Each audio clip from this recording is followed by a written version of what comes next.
Sitzer Burnett versus NAR reached a verdict on Halloween and found the National Association of Realtors, Keller Williams, and Home Services of America guilty of inflating commissions and violating the Sherman Antitrust Act. They awarded about 500,000 homeowners in Missouri over $5 billion in damages. The issue at hand was NAR's buyer broker participation rule, which up until a couple weeks ago was mandatory for listing agents to offer a seller-paid commission in the MLS. Now, realtors will emphatically tell you that you could only offer $1 in the MLS if your seller didn't want to pay a buyer broker commission. But at trial, the plaintiff presented evidence of steering, alleging agents won't show listings or a buyer broker commission isn't offered. There's also a new study that points to confirmation of steering from researchers at USC and the University of Texas. While the paper isn't connected to Sitzer Burnett, it does provide strong statistical evidence that buyers agents nationwide steer their clients away from low commission listings. Lower commission homes receive less buyer attention, take 33% longer to sell, and are 75% more likely to remain unsold. Do you think agents steer clients away from lower priced commissioned homes? After the ruling, social media and news outlets erupted with reporting of the seismic verdict. And real estate stocks tanked. We saw Zillow, Redfin, EXP, and Open Door stocks take a nosedive. Why? This ruling could upend the real estate industry as we know it, and the practice of sharing buyer agent commissions, the participation rule, could soon be banned. The judge presiding over Sitzer Burnett will review the verdict and has the ability to issue an injunction against the practice, thereby banning it. Keep in mind, there's another class action lawsuit coming down the pike that's likely to head to trial early next year. This case, Merle versus NAR, accuses NAR, Keller Williams, Anywhere, RE/MAX, and almost 40% of the MLSs nationwide of conspiracy to artificially inflate commissions. The damages being pursued in that lawsuit are even greater than Sitzer at $40 billion.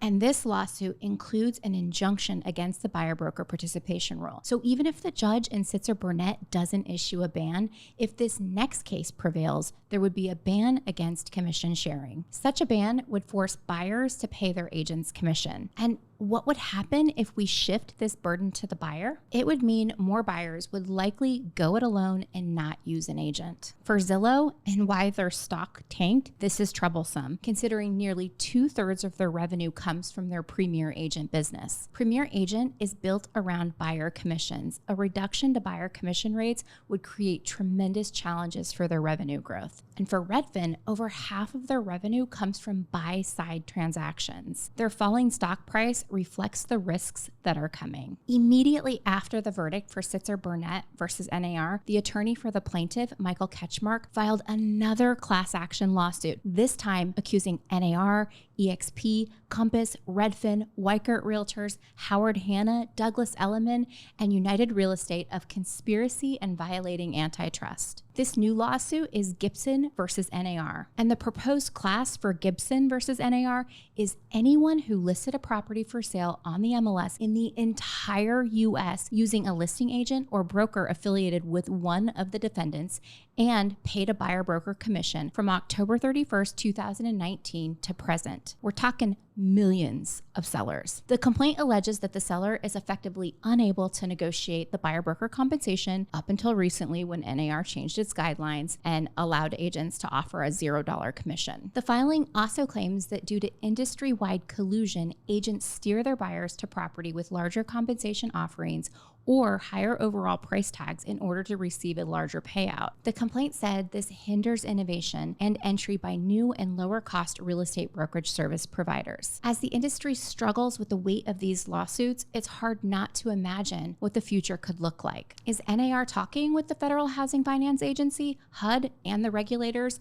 to allow buyer broker commissions to be financed by buyers? Potentially. Will good agents with great value be able to negotiate their commissions to be paid directly from the buyer? Yes, some. Will they be able to command commissions at or around 3%? A recent study from 1000 Watt suggests many buyers feel their agents are overpaid. 1000 Watt posed this question. Imagine you buy a home for $500,000. Before your transaction closes, your real estate agent spends 150 hours over 2 months helping you evaluate homes, write offers, and interface with agents that represent sellers. Your agent receives $12,500 for their work, which equates to $83 an hour. What do you conclude from this? 40% of people said my agent got paid too much. And considering this is when the sellers were paying for their agent, can you imagine what they're going to think when they have to pay for it? There's no doubt all of this could take a long time to unravel. NAR and other corporate defendants will likely appeal the Sitzer-Burnett ruling,